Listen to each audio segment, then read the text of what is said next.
Nous prêchons le Seigneur Jésus-Christ. Pourquoi le faisons-nous? C'est pour que les gens soient baptisés au nom du Seigneur Jésus.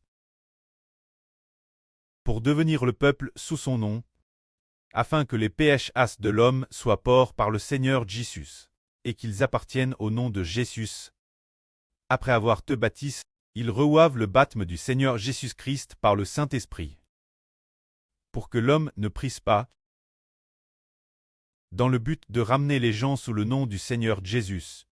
L'apôtre Matthieu a consigne le récit de la naissance du Seigneur Jésus-Christ, ainsi que tout ce que le Seigneur Jésus a fait durant sa vie. Et il a également écrit sur la crucifixion du Seigneur Jésus-Christ et sa résurrection d'entre les morts dans la Bible.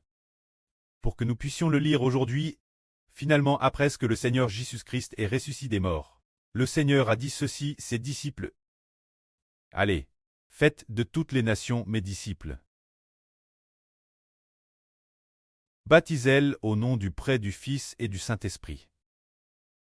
Ce qui signifie laissez-le être baptisé, pour entrer sous le nom du Père, du Fils et du Saint-Esprit.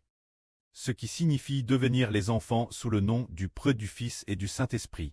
Il a aussi dit que celui qui croira et sera baptisé sera sauvé. Le Seigneur Jésus est venu dans le monde.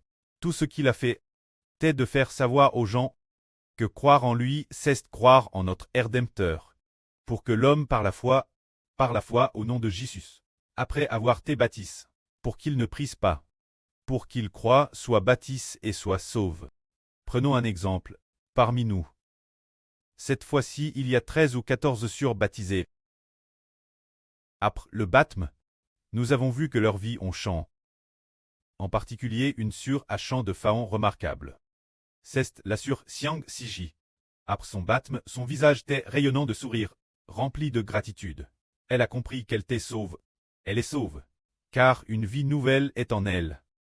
Ceux qui sont baptisés par la foi voient leurs péchés pardonnés. Le Seigneur Jésus-Christ a été crucifié. Il apporte nos péchés.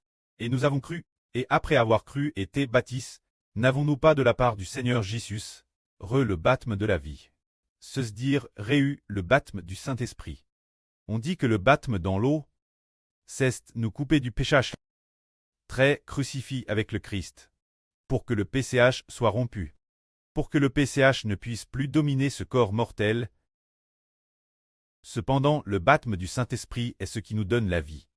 Nous devons d'abord suivre le Christ dans le baptême, mourir avec le Christ, recevoir le baptême d'eau, mourir avec le Christ, très enseveli avec le Christ, très crucifié avec le Christ, afin que notre vie appartenant à Adam, cette vie appartenant au péché, après avoir été crucifié sur la croix, réouvre nouveau le baptême de la vie de la part du Seigneur Christ. C'est dire recevoir le baptême du Saint-Esprit. Pour que nous obtenions une vie nouvelle, c'est pourquoi. Celui qui croit et qui est bâti sera sauvé. Si l'on ne veut pas être bâti, que l'on continue faire le mal, ceux qui refusent le baptême prieront certainement, car ceux qui ne veulent pas accepter le baptême du Seigneur Christ, leurs péchés demeureront finalement, car il n'appartient pas encore véritablement Dieu. Et au nom du Christ et du Saint-Esprit, c'est pourquoi il priera certainement. C'est pourquoi à partir de cette année, notre évangile consiste à appeler les gens au baptême. Si l'on croit, on doit être bâti. S'il n'y a plus de temps maintenant. Car comme il est dit ici, le Seigneur Jésus-Christ vous baptisera du Saint-Esprit et de feu. Le Seigneur Jésus, pour ceux qui croient, il faut lui donner le Saint-Esprit, pour qu'ils reçoivent le baptême du Saint-Esprit. Quant aux incroyants, le Seigneur Jésus-Christ les jettera dans un tang de feu et de soufre. Il y avait autrefois une sur l'année dernière.